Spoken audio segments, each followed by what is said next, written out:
नाताळच्या सुट्ट्या सुरू झालेल्या आहेत आणि शिर्डीमध्ये शिर्डी महोत्सवसुद्धा 25 डिसेंबरपासून सुरू झालेला आहे। मोठ्या प्रमाणावर साई भक्त जे आहेत ते बाबांच्या दर्शनासाठी येत आहेत। 25-24 डिसेंबरपासून जवळपास दररोज जे आहेत 80 ते 90 हजारापर्यंत साई भक्त जे आहेत ते बाबांच्या दर्शनासाठी येत आहेत।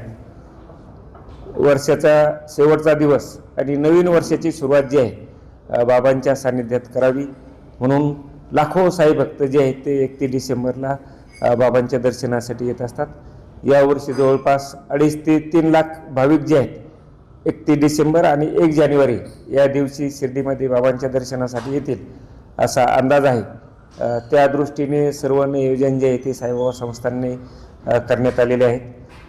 पोलीस प्रशासनाच्या वतीने सुद्धा जे आहेत भक्तांचं दर्शन सुलभ रीतीने व्हावं, कोणताही अनुचित प्रकार घडू नये म्हणून जवळपास 1,500च्या दरम्यान अतिरिक्त पोलीससुद्धा जे आहेत या ठिकाणी प्राप्त झालेले आहेत। भक्तांची राहण्याची व्यवस्था जी आहे संस्थांची स्वतःची व्यवस्था आहे, परंतु अतिरिक्त राहण्यासाठीची सुद्धा जी आहे ती व्यवस्था करण्यात आलेली आहे। दर्शनानंतर बुंदी प्रसाद, लाडू प्रसाद, त्याचप्रमाणे प्रसादालयामध्ये भोजनाची व्यवस्था जी आहे प्रसाद घेण्यासाठीची सर्व तयारी जी आहे ती संस्थांच्या वतीने करण्यात आलेली आहे। या कालावधीमध्ये जे आहे ते वेगवेगळे बाबांच्या जीवनावर आधारित जे आहेत ते वेगवेगळी भजन त्याचप्रमाणे भक्तिगीतं जे आहेत ते सादर करण्यात येतील। वेगवेगळे कल्चरल प्रोग्रामचं आयोजन करण्यात आलेलं आहे।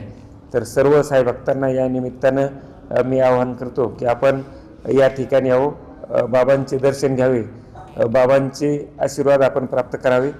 31 डिसेंबरला मोठ्या प्रमाणावर साई भक्तांची गर्दी होणार असल्यामुळे साई मंदिर जे आहे रात्रभर भक्तांसाठी दर्शनासाठी खुलं राहणार आहे। मागच्या वर्षी मी मंदिरामध्ये होते, मोठ्या प्रमाणावर गर्दी झालेली होती। तशी गर्दी यावेळेस होऊ नये आणि जे मंदिरामध्ये आहेत त्यांचं दर्शन व्यवस्थितरित्या व्हावं यासाठीची व्यवस्था करण्यासाठी सूचित केलेलं आहे। आम्ही नियोजन करून ती गर्दी त्या दिवशीची जी आहे ती व्यवस्थितरित्या आणि कोणालाही दाटीमध्ये रेटारेटी त्या ठिकाणी होणार नाही यासाठीचं आम्ही नियोजन करणार आहेत।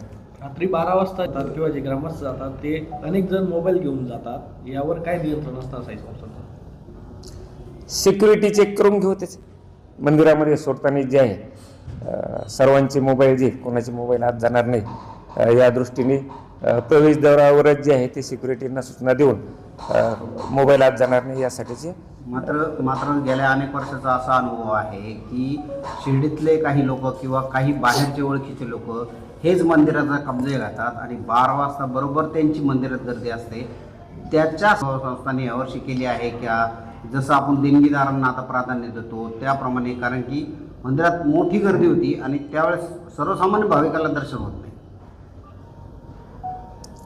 करतो आहे डोक्यात माझ्या ते करायचं, ते सर्वांशी चर्चा करून करतो। म्हणजे आपण साई चरित्र पारायणासाठी जसं हे करतो तसं काय करता येईल का तसं करतो, 1-2 दिवसात विचार करून देतो।